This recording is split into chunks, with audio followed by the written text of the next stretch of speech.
Hi అండి, welcome to Vidhu vlogs. Sri Rama Navami పండుగ అంటేనే చాలా గొప్ప పండుగ. మా ఊర్లో అయితే 11 రోజులకు పెళ్లి జరిపించారండి శ్రీరాముని కళ్యాణము. అయితే కళ్యాణం చేసేటప్పుడు మామూలుగా పూజారి గారు మనకి స్టోరీస్ చెప్తారు కదా శ్రీరాముడి గురించి. అలాగే మా పూజారి గారు కూడా ఒక స్టోరీ చెప్పాడండి. దశరథునికి 4 కుమారులు పుడితే భరత శత్రుఘ్నులు మాత్రం ఏ ఉయ్యాల్లో పడుకోబెడితే ఆ ఉయ్యాల్లో హ్యాపీగా పడుకొని ఉన్నారంట. కాకపోతే లక్ష్మణుడు మాత్రం ఏడుస్తూనే ఉన్నాడంట.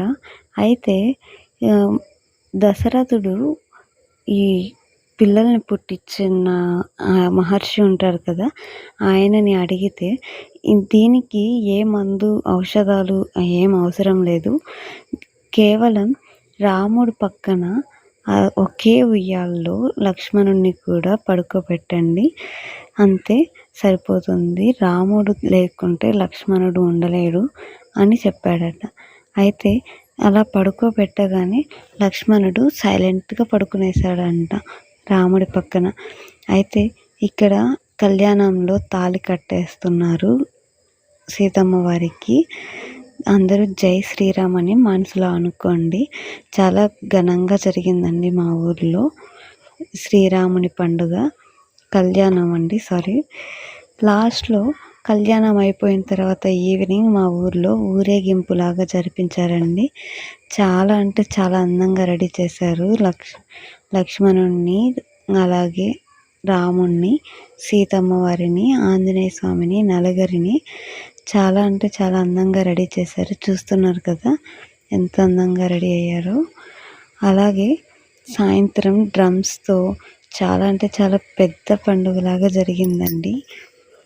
అయితే దేవుడు ప్రతి ఒక్కరికి సాయం చేస్తాడండి, కానీ రైట్ టైం అయితే రావాలి. మనం మంచి చేసినా చెడు చేసినా మనల్ని ఎప్పుడు చూస్తూనే ఉంటారు. అయితే అవసరానికి మనం వెళ్ళి దేవుడి దగ్గర నాకు అది ఇవ్వండి తండ్రి, ఇది ఇవ్వండి తండ్రి అంటే ఎవ్వరు ఇవ్వలేరు. మీరు ఏం చేస్తారా అనేసి చూస్తూ ఉంటారు. కొంతమందికి ఐశ్వర్యాన్ని ఇస్తే, కొంతమందికి సంతానాన్ని ఇస్తే, కొంతమందికి వివిధ రకాలుగా వారికి ఆశీస్సులను అయితే ఇస్తూ ఉంటాడు. మనం కోరుకున్నదే ఇవ్వాలని ఏం లేదు కదా. మనం కోరుకున్నదే ఇచ్చేటట్లయితే ఆయన్ని మనం ప్రతిదీ అడగచ్చు. కానీ ఆయన మాత్రం మనకి ఏది ఎప్పుడు ఇవ్వాలో ఆయనకి తెలుసు కాబట్టి అదే ఆయన మనకి కరెక్ట్ టైంలో ఇస్తాడండి. ఇక్కడ మీకు కనిపిస్తున్న దీపం, దాన్ని ఏదో అంటారండి, నాకు సరిగా తెలియదు.